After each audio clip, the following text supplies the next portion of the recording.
Like everyone else, you want to learn the way to win, but never to accept the way to lose. To accept defeat, to learn to die is to be liberated from it. So when tomorrow comes, you must free your ambitious mind and learn the art of dying.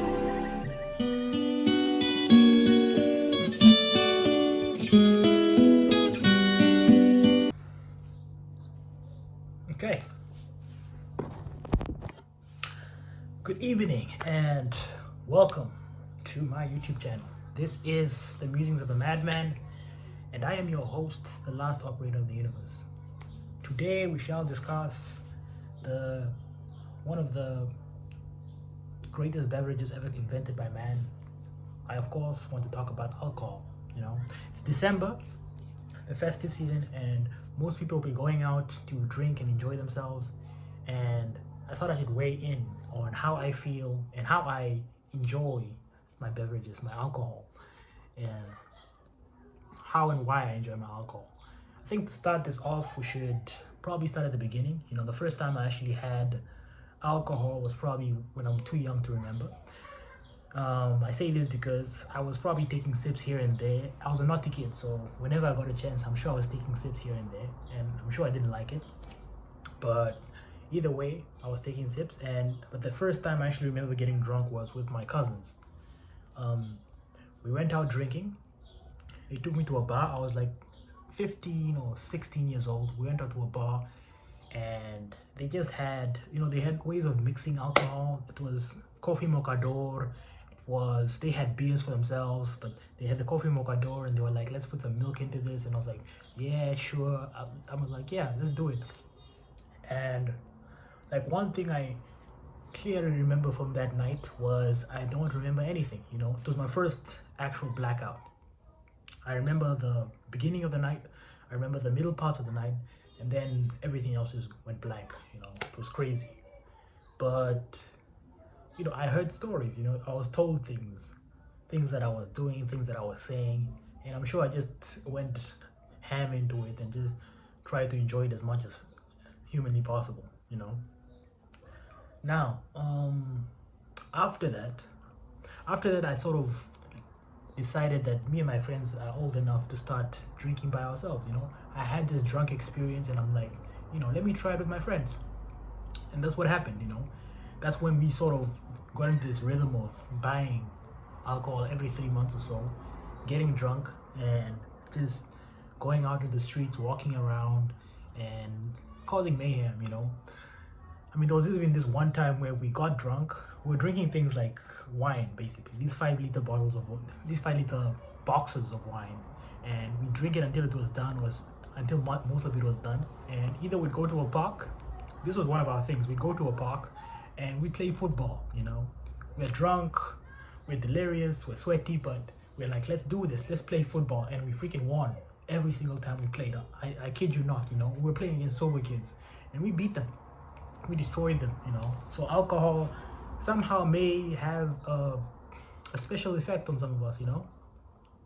This other time we got drunk, and yeah, I guess this is when I'd say one of my friends showed that he has a problem of handling his liquor.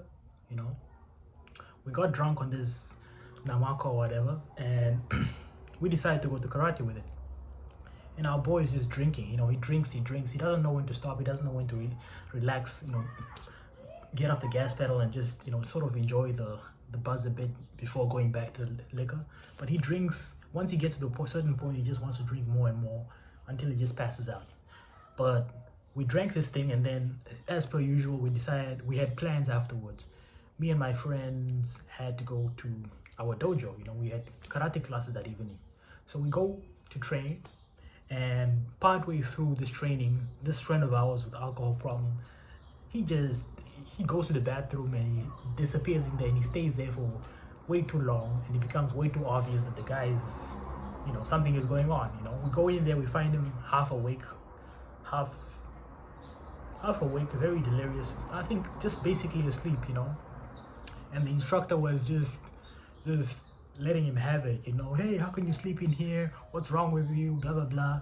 I don't know if they noticed we were drunk or not. I mean, our breath must have shown something, but we got away with it. We went home, and yeah, I mean, that's more or less how it went when we went out drinking, you know.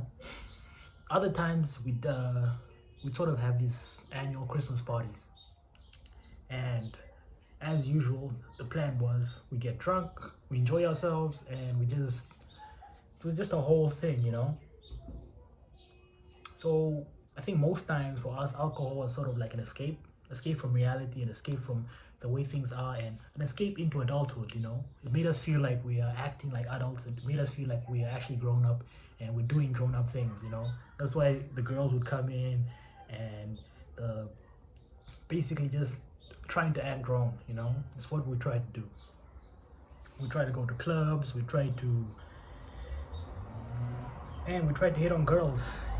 If we drank, we used to do day drinking every now and then, and if we were drunk in the day and on our way to the park or whatever, if we met girls on the way, the idea was we try and hit on them, you know. We use our drunk moves and try and sway these ladies. Now, for me, one thing I realized was I do not actually enjoy alcohol. I don't like the taste. I don't like the feel of it in my system. You know, I sort of have this thing about drugs, specifically drugs that you ingest, and alcohol is one of them that sort of, I feel it going in my system. I feel it slowly affecting my brain, and I don't like that feeling for some reason, you know.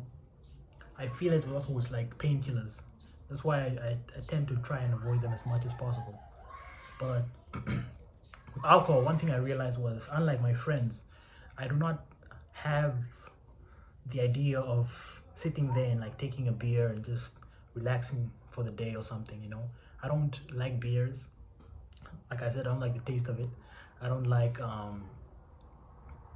getting drunk. The feeling of being drunk is also a problem for me. So most times I'm just trying to get buzzed. That's why I learned to make a bucket list. I actually created a bucket list for why and how I'm gonna drink. And the idea that I went with was I'd buy a new bottle every time. And so far I've settled on whiskeys. I like whiskeys. I like the way they taste. If it's the right blend, it's the right make, and it's the right year. I'm actually trying to get into this whole connoisseur type of thing where you try and enjoy and savor the taste, you know. I like to put a whiskey into a glass, pour a little bit of it, put some rocks in there, and just like swirl it around and just sip it slowly as the night goes away, you know. I feel like that's the kind of person, that's the kind of alcohol drink I was meant to be. I don't drink excessively, you know. I drink responsibly. And yeah, so that's who I am for now. And on to the bucket list. With the bucket list, I've been doing whiskeys, and so far the Johnny Walkers are my favorite. The Johnny Walker Green Label specifically is my favorite drink ever. Oh, my favorite drink so far, you know. I've tried all the other labels except for the ones that are more expensive than that one. I've tried the gold label, I've tried the black label, I've tried the red label, and I've tried those weird Game of Thrones versions of them, the fire and ice and the white label things. And like I said, the favorite is green label. Unusually the gold label is slightly more expensive than the green label, if I remember correctly. But I like the green label, tastes better. I think the black label is even more superior to the gold label. But for now, I've been hunting things like Glenlivet. I mean, all those fancy single malt whiskeys that say like it's been aged for 15 years or 20 years. I look at them and I'm like, wow, you know, let me try that. But for now, I've been hunting my biggest hope is to one day buy the blue label, the Johnny Walker Blue Label. That's actually one whiskey that I'm trying to get, and I'm gonna get one day and enjoy it, you know. So that's the aim for life. Well, that's the aim for me when I drink. I drink to enjoy it. I want something that tastes good, you know, something that I can drink without mixing it with a chase or anything like that. I just want to put it on rocks and just on some ice and just savor it, you know. Like, I like doing it with something like a poker session, or just, I don't want to be too hyped up over it, you know. When I was a kid, like I said, we'd go out and we'd be hyperactive, we'd be hitting on girls, we'd be playing soccer, we'd be like just high energy. The alcohol sort of boosted us up. But now when I drink, I want to relax. I want to chill. You know, I don't want to. I can't dance. Actually, no. Let's not say I can't dance. You know, I've got some moves, but I don't dance. Let's say that. And I especially don't dance when I'm drunk. So yeah, that's about it. Let's not make this too long. I mean, I guess the point of this talk today would be that, you know, find your own lane. Like I said, that friend of mine who drinks too much, he does not know how to control his liquor. For him, I'd say, after a certain point, I try to tell him, look, here, let's control it, let's chill, let's drink some water or something. But he doesn't get with it. So for him, I'd say don't drink at all, you know. Certain people aren't meant to drink, you know. I have a perpetually drunk uncle who drinks a beer, a black Carling Black Label. Yes, he likes Carling Black Label, and he's always drinking it. He drinks it for morning, he drinks it for breakfast, he drinks it for lunch, he drinks it for dinner, and he's always drunk. I've only seen him sober once, and that was, I'm sure that took a lot out of him, you know. And I'd see it with my parents as well. You know, they cannot handle their liquor. They don't know when to stop. You know, they drink past the point of enjoyment and gets to a point of they just messed up drunk, you know, blackout drunk. And that's what I sort of liken it to. I liken it to my first time getting drunk, where I was completely out of control. You know, there was no method to the madness. I was just trying to get fucked up. And I think that shouldn't be the aim of people trying to enjoy a drink. You know, it should be, but then do you, honestly, you know. But you should have some level of control as you're getting into the vibe of it, as the buzz is hitting, you know.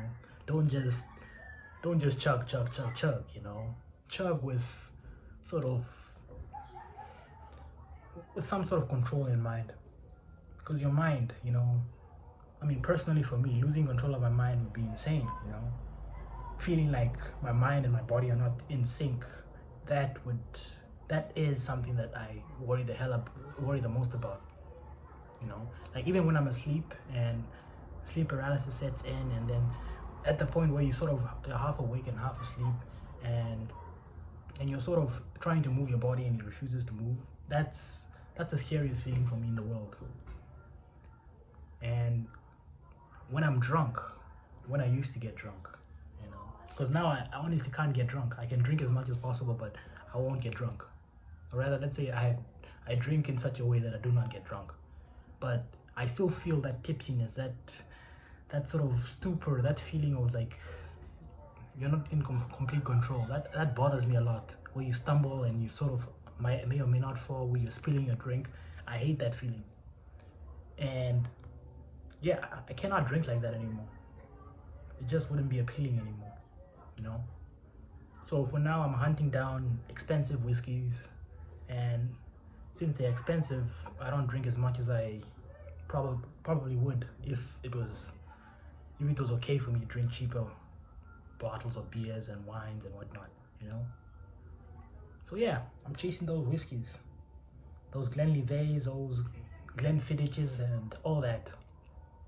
That's my aim. That's what I try to drink for. And when I buy these bottles, I don't drink them alone. I make sure I can't drink them alone. I have friends over and we down the entire bottle in one night. So as the festive season is fast approaching, or rather already in full swing, I say to you all, drink safely and stay safe.